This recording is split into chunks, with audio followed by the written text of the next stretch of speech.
Officer Scott Hayes had been with the New Jersey State Police for nearly 10 years, but he could count on one hand the number of times he had ventured deep into the pine barrens alone at night.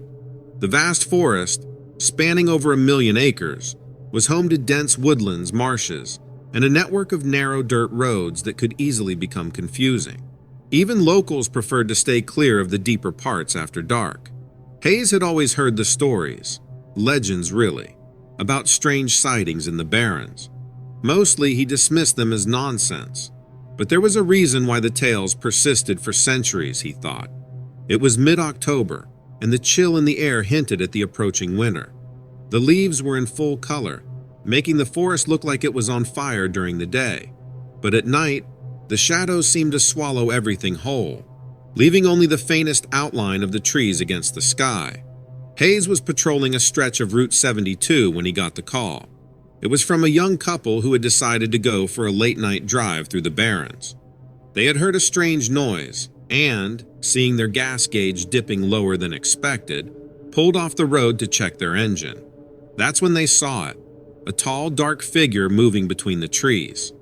Probably just a bear, Hayes had reassured the dispatcher, before he turned his patrol car onto the dirt road leading into the forest.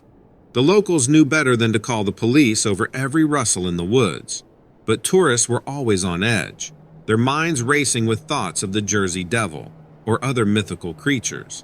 He thought he'd find the couple, calm them down, and be back on the highway in no time.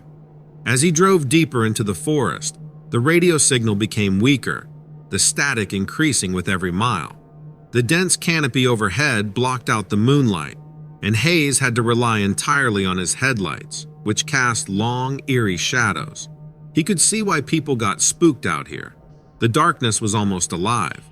After a few more minutes, he saw the faint glow of headlights up ahead. The couple's car was parked awkwardly on the side of the narrow path, its hood up and hazard lights flashing. Hayes parked behind them, turned on his spotlight, and got out. He approached the car cautiously, shining his flashlight into the woods around him. The couple was sitting inside the car, visibly shaken. The man rolled down his window just enough to speak. "Officer, thank God. We thought we saw something out there," he said, pointing towards the thick trees. "It was huge, like nothing I've ever seen before." Hayes nodded, trying to look as reassuring as possible. "All right, folks, why don't you stay in the car and I'll take a look around. Probably just a bear or maybe even a deer. They can look pretty big in the dark." He patted the side of the car and turned towards the woods, his hand resting on the grip of his flashlight. He didn't get far before he heard it, a low, guttural growl that seemed to vibrate the air around him. Hayes froze, his heart pounding. He had grown up hunting with his father in these woods and had come across bears, coyotes, and even the occasional stray dog. But this sound was unlike anything he'd ever heard. It was deep, almost like a distorted engine rumbling to life. He slowly turned his flashlight toward the direction of the sound. At first, he saw nothing, just the familiar sight of trees and underbrush. But then something moved, a dark shape, blending in so well with the surroundings that it seemed to materialize out of the forest itself. It stood on two legs, towering over Hayes, its eyes reflecting the light from his flashlight. They were large, glowing faintly red in the darkness. Hayes felt his breath catch in his throat. He couldn't make out the creature's features, but its size and those eyes were enough to send a chill down his spine. Without thinking, he reached for his radio, fumbling with the dial, trying to get a signal. "Dispatch, this is Hayes. I need backup. I've got..." The creature let out another growl, louder this time, and Hayes heard movement in the brush.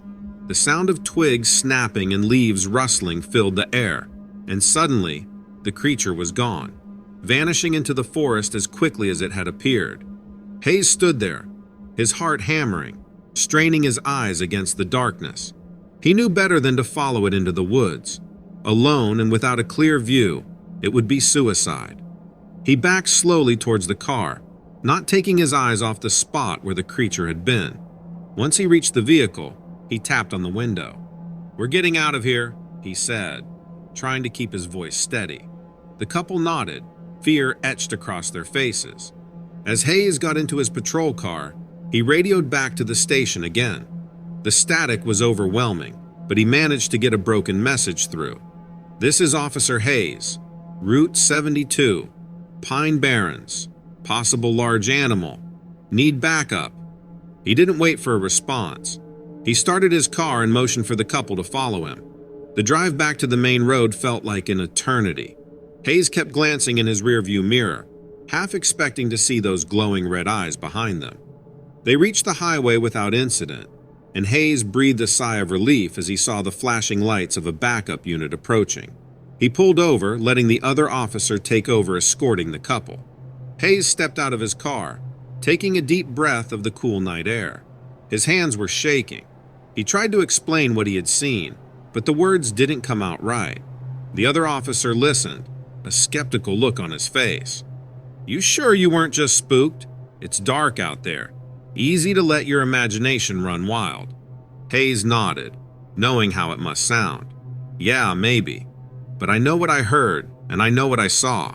It wasn't just a bear." The other officer clapped him on the shoulder. "Get some rest, Hayes. We'll send a team out there tomorrow, see if we can find anything." Hayes nodded, but he knew they wouldn't find anything. Whatever it was gone. As he got back into his car and drove away, Hayes couldn't shake the feeling that something was watching him. He glanced into the rearview mirror one last time, half expecting to see those eyes. The road behind him was empty, but the feeling of unease lingered. He'd never admit it to the other officers, but he knew he'd never look at the Pine Barrens the same way again.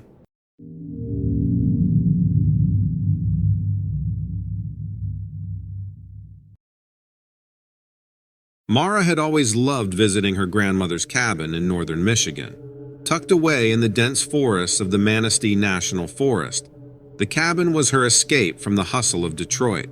Every summer since she was a child, she'd spend a week there, fishing in the lake, hiking through the woods, and enjoying the quiet that only a place so remote could offer.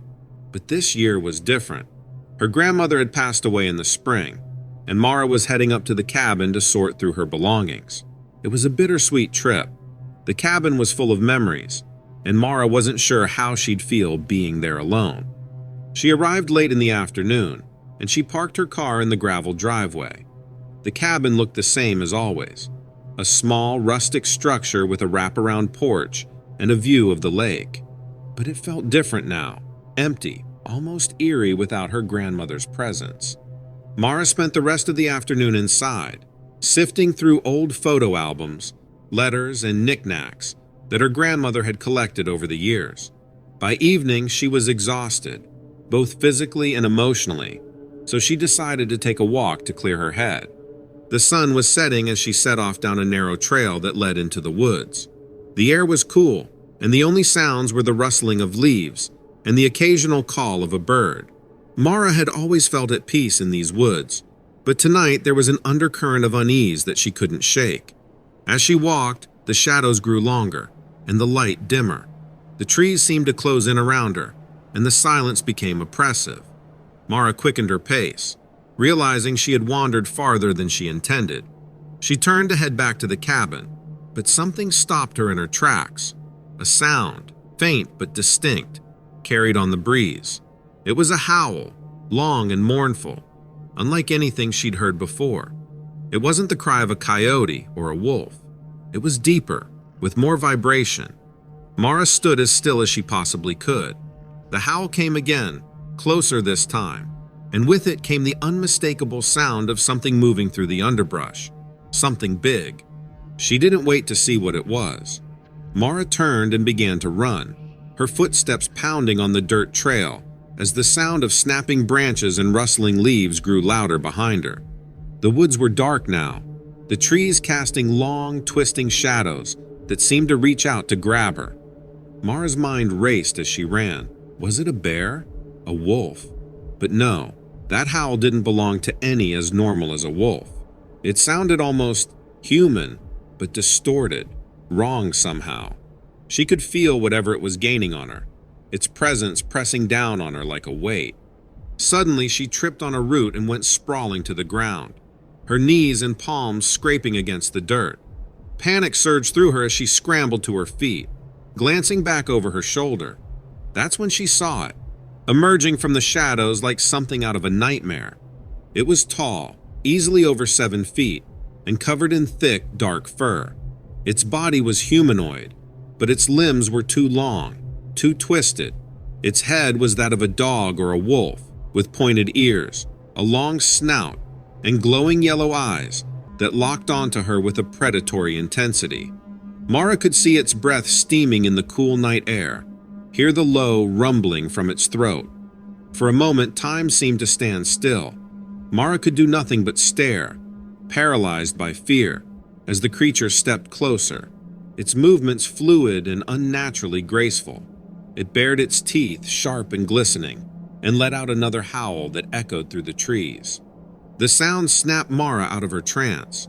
She turned and ran, her lungs burning, her legs screaming in protest. The trail seemed endless, the trees all starting to look the same, but she didn't dare stop. She could hear the creature behind her, its heavy footsteps pounding the earth, matching her pace. She was close to the cabin now. She could see the faint glow of the porch light through the trees. Desperation fueled her as she pushed herself harder, her breath coming in ragged gasps.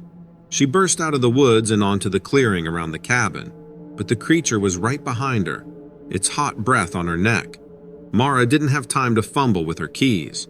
She threw herself at the door, slamming it shut behind her just as the creature lunged. The door shuddered under the impact, but it held. Mara stumbled back, her eyes wide with terror, as the creature clawed at the wood, snarling and howling with rage.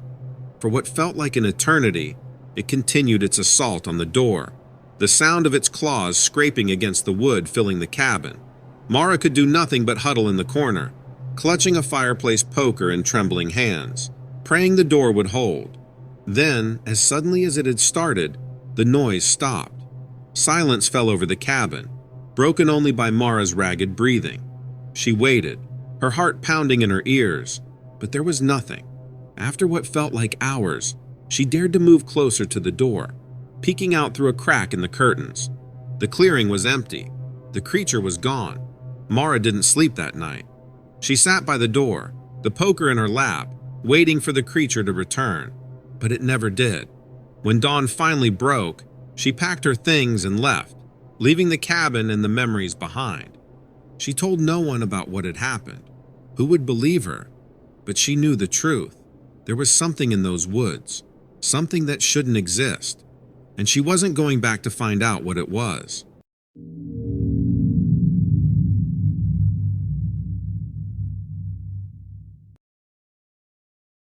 Mike had grown up in Seattle, Washington, with a view of the towering Cascades, making the mountains feel like they were practically his backyard. Weekends were for hiking, fishing, or just exploring the countless trails that wound through the forest. But on this day, the day in question, everything was about to change. Mike had been planning to get away for quite a while. Work had been stressful, and he needed the simplicity of the mountains to clear his head. He chose a spot he knew well, about 10 miles off a dirt road near Mount Rainier, a place he had camped at many times before. It was remote, but that's how he liked it. No other campers, no noise. He set up camp by late afternoon, pitching his tent near a small clearing surrounded by towering pines. After gathering some wood for a fire, he settled in with a can of beans and a flask of whiskey, his favorite fireside meal. The quiet was almost foreign to him, and his first thoughts were that he was just still setting into the outdoors, and his mind wasn't yet completely away from the city. As the fire crackled, Mike leaned back and stared at the stars, which were just beginning to peek out from the sky. Slowly, he started to relax, the kind of peace that only comes when you're far removed from the hustle of everyday life. But that peace was about to be completely shattered. It started with a noise, faint at first, a branch snapping in the distance. Mike's ears perked up, but he wasn't too concerned. The woods were full of animals, and it wasn't unusual to hear something moving around at night. Still, the sound had an odd rhythm to it, almost like something was walking deliberately. He listened for a while longer, but the noise had stopped, and he shrugged it off, turning his attention back to the fire. But then, about an hour later, It started again, closer this time. It was a heavy and still deliberate crunch, like something large was stepping on fallen branches and leaves. Mike's attention perked up. Bears, maybe? If so, he needed to be prepared. He'd dealt with bears before, and they usually lumber off. But something about this sound felt different, more ominous. He stood up, grabbed his flashlight, and scanned the edge of the clearing. The beam of light cut through the darkness, revealing nothing but trees and shadows. Probably nothing, he muttered to himself, though he didn't quite believe it. Then suddenly the noise stopped. The silence had him on full alert. Mike listened intently. For a moment there was nothing but the crackle of the fire and his own heartbeat pounding in his ears. And then, from the darkness he heard it, a sound that was deep and resonant. This was no bear. He was now 100% sure of that. Slowly he backed up towards his tent, his eyes fixed on the dark line of trees. The growl came again, this time followed by a heavy thud, like something had stepped into the clearing. He whipped the flashlight around, and that's when he saw it. Just at the edge of the light, a massive shadowy figure, taller than any man, standing motionless among the trees. The figure was huge, at least 7 or 8 feet tall, covered in dark, matted hair. Its eyes glinted faintly in the light, reflecting a cold intelligence. For a moment, neither moved. Then, as if deciding he wasn't worth the effort, the creature turned and vanished into the forest with a grace that made him know it belonged there. Mike didn't wait to see if it would come back. He scrambled to douse the fire, his hands shaking, and shoved his gear into his backpack. His mind raced. What had he just seen? Could it have been Bigfoot? He'd heard the stories, of course, but he never believed them. Not until now. With the fire out and his gear packed, he grabbed his tent and started back towards his truck, moving as fast as he could without breaking into a run. Everything in the forest felt dangerous to him right now. He was sure he could feel the creature watching him.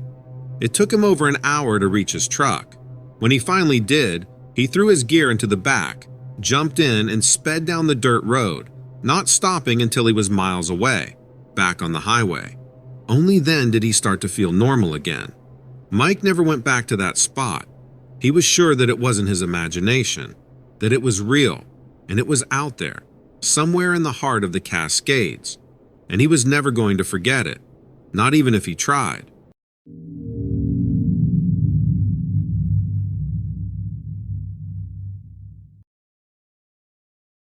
It was a crisp autumn evening when Michael Howard, a local historian with a deep interest in the city's past, decided to visit the old cemetery on the outskirts of Chicago.